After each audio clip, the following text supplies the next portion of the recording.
Welcome to this week's episode of TD Labz.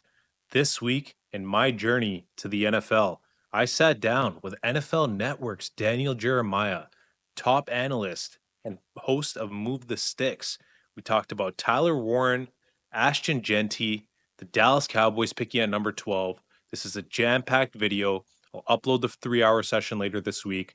I have merch dropping next week, more guests coming on, and things are just getting started with the 2025 NFL Draft.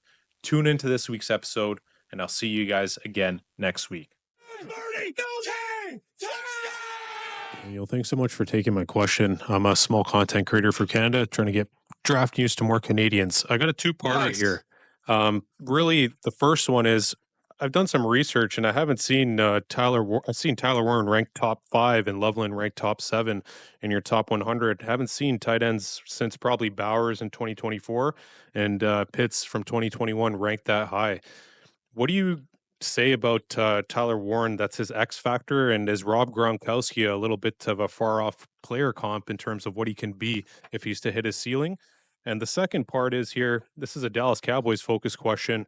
You have Jeanty, a mock to the Cowboys. And now my concern is the amount of touches. Is this something you look at when you look at your evaluations? He has around 750, and someone like Gibbs is coming into the league with 400. I'm a little bit concerned with drafting a back like that after I've seen what happened to Ezekiel Elliott after a couple of years of being in the NFL.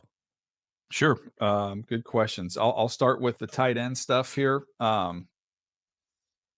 Look, this draft at the very, very top. I mean, yeah, I've got Abdul Carter, Travis Hunter up there, but it's not a draft where you have, 10. Like I had a higher grade on Brock Bowers, is what I'll just cut to the chase there than I did on these tight ends. I really like both of them though.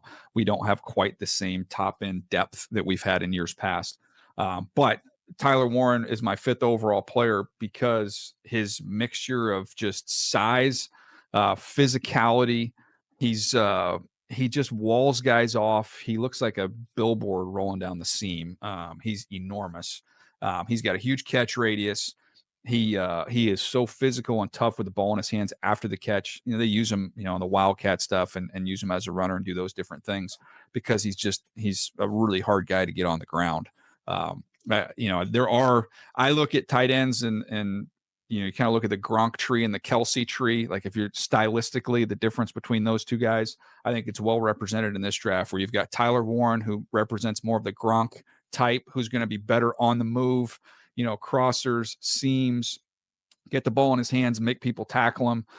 Whereas when you look at Loveland, it's a little more Kelsey. It's a little more, option routes, getting in and out of breaks, a little more fluid, and someone who can make you miss after the catch, but not quite as physical a player there as you have there with Tyler Warren. So those are the two tight ends that I think are, two of the top 7 players in this year's draft class. With the Cowboys and Jeanty, I mean, look, workload it's something that you look at, but I mean, I don't know. I know Ezekiel Elliott didn't, on the second contract did not get the Cowboys what they wanted, but that's a heck of a run.